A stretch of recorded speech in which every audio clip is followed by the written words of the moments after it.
Hi everyone, how are you all? Welcome back in the chemistry class. Today we will continue the chapter P block elements of class 12.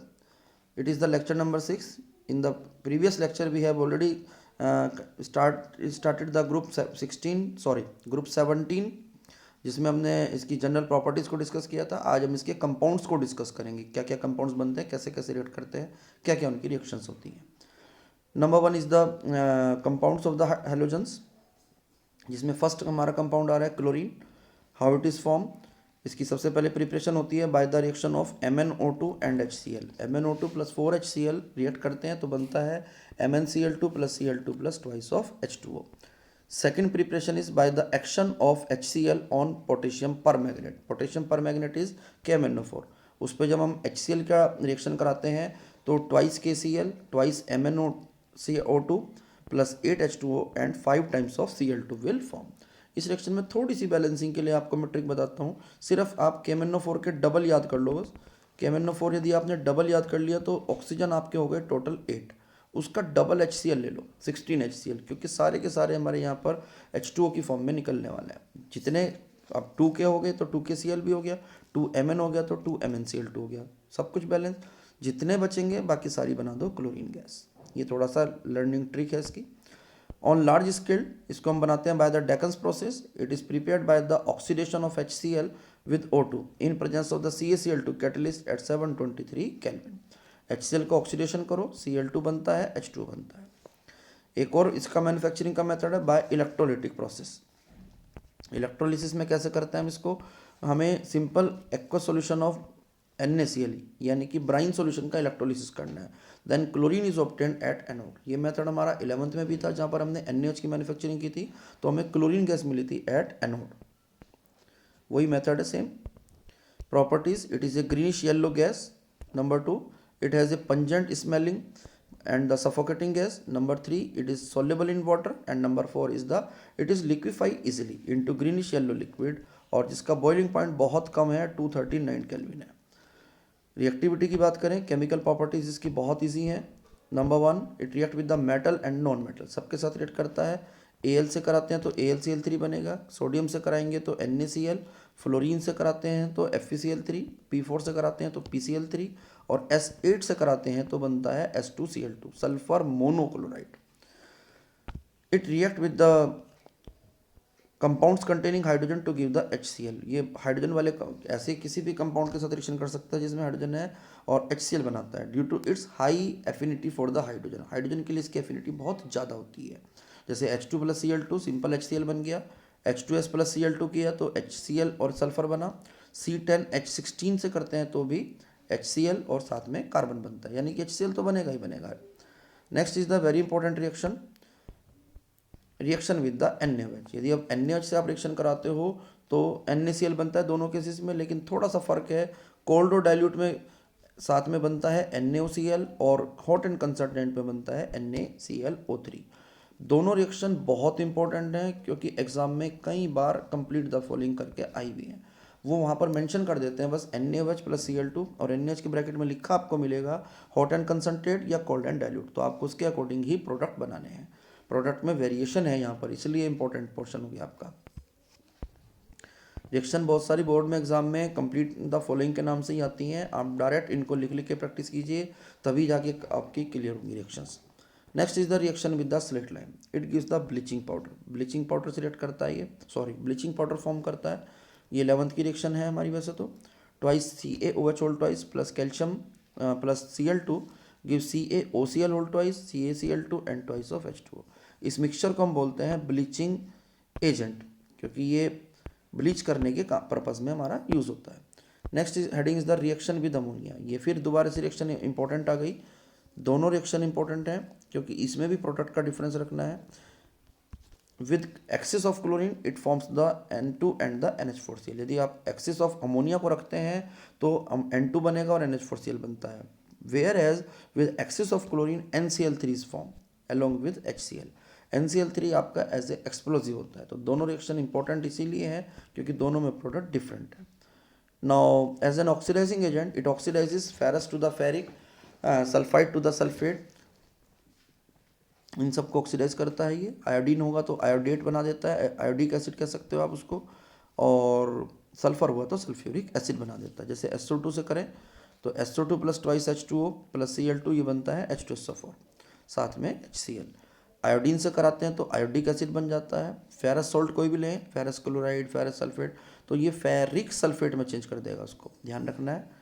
Next is the sodium sulphide. Sodium sulphide यदि हुआ तो ये इसको change करता है sodium sulphate में। Basically chlorine जो होता है as a weak oxidising agent काम करता है। कैसे करता है ये समझो। Cl2 की रिएक्शन यदि आप वाटर से कराते हो तो H2O के साथ रिएक्शन करके ये बनाता है आपका ट्वाइस ऑफ HCl और प्लस नेसेंट ऑक्सीजन। तो जो सब्सटेंस नेसेंट ऑक्सीजन आपको देता है वो एज ऑक्सीडाइजिंग एजेंट होता है, therefore it can be used as a oxidizing agent as well as it is used for the bleaching agent. It is a powerful bleaching agent and bleaching action is due to the oxidation, क्योंकि H2O जैसे मैंने आपको बताया water से reaction करता है तो HCl और नेसेंट ऑक्सीजन बनाता है, तो कलर्ड सब्सटेंस जो भी होते हैं वो नेसेंट ऑक्सीजन से रिएक्शन करके चेंज हो जाते हैं कलरलेस सब्सटेंसेस में। Bleaching action of chlorine is permanent. जो एक्शन की बात करें ब्लीचिंग एक्शन क्लोरीन का परमानेंट क्यों है, क्योंकि ये ऑक्सीडेशन के थ्रू करता है और जो आपके दूसरे सब्सटेंसेस होते हैं जैसे SO2 वो रिडक्शन के थ्रू करते हैं। तो जो सब्सटेंस रिडक्शन के थ्रू ब्लीच हुआ है वो एटमॉस्फेयर में रखने से दोबारा ऑक्सीडाइज हो जाएगा। बट यदि हम क्लोरीन की बात करें तो क्लोरीन जो है वो ऑक्सीडेशन के थ्रू ही कर रहा है ब्लीचिंग। तो जो सब्सटेंस एक बार ब्लीच हो गया, ऑक्सीडाइज हो गया, वो दोबारा एटमॉस्फेयर में ब्लीचिंग नहीं हो पाता, ऑक्सीडाइज नहीं हो पाता फिर। That's why its bleaching action is permanent. Next heading is the uses. It is used as a bleaching agent, जो भी हमने आपको बताया। It is used in the extraction of the gold and the platinum. It is used in making dyes and the drugs. Next point is in sterilising drinking water. Number 5 in preparation of the poisonous gases, जैसे phosgene gas बनाने में हम इसका use कर सकते हैं, tear gas बनाने में यूज़ करते हैं, मस्टर्ड गैसेज में बनाने में यूज़ करते हैं। ये सारी पॉइजनस गैसेज हैं। NCERT का क्वेश्चन आ गया अब एक आपका, एग्जाम्पल 17 है। Right the balance chemical equation for the reaction of the Cl2 with hot and concentrate NaOH solution. Is this reaction A disproportionation. पहले तो वो रिएक्शन लिखवा रहा है आपसे, जो अभी आपको ऊपर बताइए वही लिखनी है सेम, और साथ में जस्टिफाई भी करो इट इज़ द डिस्प्रपोर्शनेशन और not. Answer is yes, it is a disproportionation because Cl2 is oxidising as well as reducing. Cl2 का ऑक्सीडेशन हो रहा है क्योंकि NaClO3 में क्लोरीन की ऑक्सीडेशन स्टेट 5 होती है ऑक्सीडेशन, और NaCl में हो गया -1 तो रिडक्शन भी है। देयरफॉर Cl2 ही ऑक्सीडाइज हो रहा है, Cl2 ही रिड्यूस हो रहा है, that's why it is a disproportionation reaction. Next topic is HCl। कैसे प्रिपेयर करते हैं इसको। In lab it is prepared by heating sodium chloride with concentrated sulphuric acid. NaCl plus H2SO4 लो तो 1H और 1Cl आपका रिलीज होगा forming HCl and along with NaHSO4. This NaHSO4 again can react with the NaCl to form the sodium sulfate and HCl. Properties, it is a colorless, pungent smelling gas, lab में आपने generally feel भी की होगी। In water it ionizes as, water में ionise होकर बनाता है hydronium ion and chloride ion. Next point, it react with the ammonia to give the ammonium chloride. Ammonia में रिएक्ट कराते हैं तो अमोनियम क्लोराइड बनता है। Next point, it is highly acidic in nature. आपको पता ही है जब वाटर में डिजोल्व करते हैं तो हाइड्रोनियम आयन देता है, therefore it is strongly acidic in nature. Next point, aqua regia, एक एक्वारिजिया सोल्यूशन बनता है इससे, which consists of 3 part of HCl and 1 part of HNO3 which is used to dissolve gold, platinum। ये aqua regia जो होता है इतना पावरफुल होता है, जो भी कोई मेटल किसी में डिजोल्व नहीं होती वो इसमें डिजोल्व हो जाती है, ठीक है ना। जैसे गोल्ड हुआ, प्लेटिनम हुआ, जो नहीं हो रही थी वो इसमें भी डिजोल्व होंगी। It decomposes salt of the weaker acid, कोई भी वीक एसिड आप ले लो तो उसके साथ उसको डिजोल्व करता है ये। जैसे Na2CO3 है, ट्वाइस HCl से करेंगे तो क्या बनेगा, NaCl plus H2O plus CO2। NaHCO3 को करते हैं तो क्या बनता है, HCl से करेंगे तो NaCl plus H2O plus CO2, और Na2SO3 से करते हैं तो NaCl plus H2O plus SO2। Uses, it is use to made Cl2, ammonium chloride और ग्लूकोज। ग्लूकोज में भी ऑक्सीडेशन वगैरह चाहिए होता है तो इसका यूज़ कर लेते हैं। It is use for extracting glue from the bones, bone से ग्लू वगैरह निकालने में और बोन ब्लैक को प्योरीफाई करने में। And as a laboratory reagent, और लेबोरेटरी रिएजेंट में भी यूज़ करते हैं, आपने देखा ये लैब में यूज़ होता हुआ। One more example, when HCl react with the finely powdered iron, it forms ferrous chloride, not ferric chloride. Why? ऐसा क्यों हो रहा है भाई? फेरस क्यों बन रहा है क्लोराइड? फेरिक क्लोराइड क्यों नहीं बन रहा है? एक्चुअली क्या होता है, Fe पहले HCl से रिएक्ट करता है, FeCl2 बनाता है, और जो ये H2 गैस होती है ये फर्दर ऑक्सीडेशन ऑफ FeCl2 को रोकती है, क्योंकि ये खुद रिड्यूसिंग एजेंट है, तो फेरस का फेरिक नहीं बनने देगा H2 गैस। यदि H2 ना बनता तो ऑक्सीडाइज हो जाता वो। Next topic is the oxo acid of the halogen. जैसे बाकी सारे हेलोजन बाकी सारे कंपाउंड बनाते हैं, इसी तरह से ये इस ग्रुप के मेंबर भी ऑक्सो एसिड फॉर्म करते हैं। Fluorine form only one oxo acid, fluorine सिर्फ एक बनाता है HOF, जिसको हम बोलते हैं फ्लोरिक एसिड या हाइपोफ्लोरस एसिड, जबकि बाकी सारे जो होते हैं वो सारे बहुत सारे बनाते हैं। ऐसा क्यों हो रहा है? फ्लोरीन सिंगल क्यों बना रहा है? Due to its high electronegativity and small size. The other halogen form a number of oxo acid, most of them are unstable, ज़्यादातर उनमें भी अनस्टेबल हैं and can not be isolated in pure state, और उसको हम pure state में अलग से सेपरेट करके नहीं रख सकते। They are stable in only their aqua solution और in the form of salt, या तो वो अपने एक्वा सोल्यूशन में ही स्टेबल होते हैं या फिर अपने अपने सॉल्ट्स के फॉर्म में स्टेबल होते हैं। देखो टेबल भी दे रखी है मैंने यहाँ पर, जैसे फ्लोरीन है तो सिर्फ वो HOF बनाता है, इसको बोल सकते हो आप हाइपोफ्लोरस एसिड। इसी तरह से क्लोरीन है वो सारे बनाता है, HOCl, HOClO, HOClO2 और HOClO3। ब्रोमीन में HOBr बनता है, HOBrO2 और HOBrO3, इसी तरह से आयोडीन में बनता है। बट मैंने आपको एक बात बताई, ज़्यादातर इनमें से कैसे हैं? अनस्टेबल है। इनके ऑक्सो एसिड के स्ट्रक्चर्स भी आपको अच्छी तरह से करने हैं, इंपॉर्टेंट है। ये बीच में थोड़ा सा मिसप्रिंटिंग हुआ है, ये नहीं करोगे आप। First one is hypochlorous acid HOCl, second is chlorous acid HOClO, third is HO chloric acid HOClO3 O2, एक OH हो गया, इसके ऊपर क्लोरीन पे 2 OH डबल बॉन्ड O आ गए, और तीसरे वाले में क्लोरीन पे 3 डबल बॉन्ड O हैं, एक OH है। तो इन सब स्ट्रक्चर में आपको पता ही है पहले से ही, एक पहले वाले को छोड़ दो तो बाकी सब में एक कॉमन बात है, एक तो डबल बॉन्ड O है क्लोरीन के साथ में, एक OH है, तो वो सब में मिलता है। ये स्ट्रक्चर इंपॉर्टेंट है, मैं बार बार कह रहा हूँ, स्ट्रक्चर और रिएक्शन आपको बार बार अच्छे से करनी है। इन ऑक्सो एसिड के एसिडिक स्ट्रेंथ की हम बात करें तो HOCl, फिर HClO2, HClO3, HClO4। एक्चुअली क्या होता है, इन सब में ऑक्सीडेशन स्टेट बढ़ रही है। पहले क्लोरीन की होती है +1, इसमें आप फाइंड करके देखना +3 आएगी।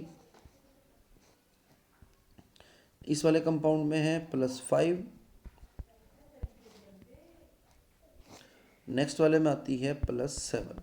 तो जैसे जैसे ऑक्सीडेशन नंबर बढ़ती है वैसे वैसे हेलोजन एसिड की एसिडिक स्ट्रेंथ भी बढ़ती है।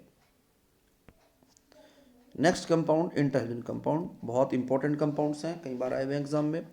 When two different halogen react with each other, then interhalogen compounds are formed. जैसा आपको प्रीवियस लेक्चर में भी मैंने बताया था, these compounds are represented by XX dash, XX3 dash, XX5 dash और XX7 dash, where X is the halogen of the larger size और X dash जो होता है वो स्मॉलर साइज का होता है, क्योंकि कभी भी स्मॉल साइज वाले हेलोजन के चारों तरफ लार्ज साइज हेलोजन नहीं रह सकता, उल्टा हो सकता है, इस लार्ज साइज हेलोजन के चारों तरफ स्मॉल साइज का हेलोजन ऑक्यूपाई हो जाए। Next is the as the ratio between radii of X and X dash increase, जैसे जैसे रेडियस का रेशियो बढ़ता है तो नंबर ऑफ एटम्स पर मोलिक्यूल भी इंक्रीज हो जाते हैं। IF7 इसलिए एग्जिस्ट करेगा, कोई कहने लगे जी FI7 एग्जिस्ट कर जाए, पॉसिबल ही नहीं है, क्योंकि फ्लोरीन का साइज बहुत स्मॉल है। अब कोई कहने लगे कि भाई दूसरे का वो क्यों नहीं बनता F7, सपोज करो कोई कहने लगे भाई आपसे ClF7 बनाओ, नॉट पॉसिबल, क्योंकि एटम्स के साइज क्लोज हैं और इससे चारों तरफ स्टेरिक इंटेंस भी होगा, स्टेबिलिटी नहीं बनेगी कंपाउंड की। इंटरजन कंपाउंड बहुत रिएक्टिव होते हैं, यही मैंने नोट की फॉर्म में लिखा है।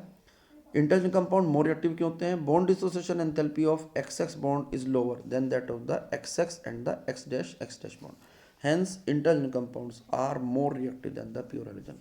एनसीईआरटी का एक एग्जांपल भी है कि जो ICl होता है वो मोर रिएक्टिव क्यों होता है, तो आपको ये बताना है कि जो उनके बीच का बॉन्ड है that is the weak bond.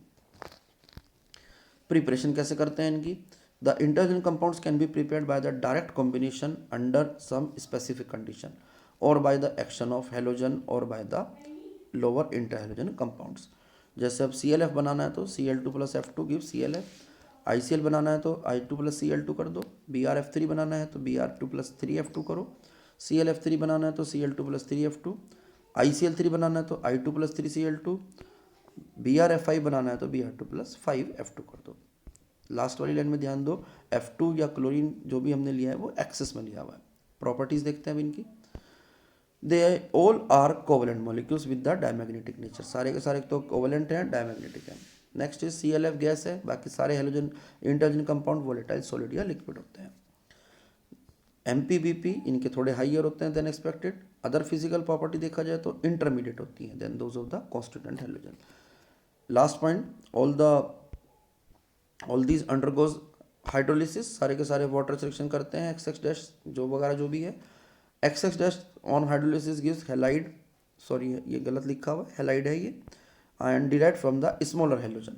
और हाइपोहैलाइड भी बनाते हैं, वो लार्जर साइज हेलोजन का होगा। जैसे आप ये कह लो, ये जो आपका H2O है वाटर के साथ रिएक्शन करता है तो बनाता है XX डैश जो करता है it will form HX dash और HOX। तो जो HX बना है ये स्मॉलर साइज वाले हेलोजन से बना होगा, HOX बनेगा वो लार्ज साइज वाले हेलोजन से बनता है। नेक्स्ट इज द शेप, इन सब की शेप कैसे होती है। टाइप ऑफ द इंटरजन कंपाउंड यदि XX डैश है तो इनकी सबकी होती है लीनियर शेप।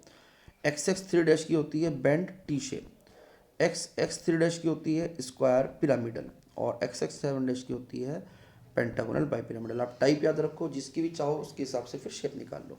सपोज करो मैं कहता हूँ ClF3, तो ClF3 इस कैटेगरी में आ रहा है, it means bend T shape. मैं कहता हूँ BrF5, तो BrF5 नेक्स्ट कैटेगरी में है स्क्वायर पिरामिडल। IF7, तो IF7 आ गया लास्ट कैटेगरी में, therefore it will be pentagonal bipyramidal.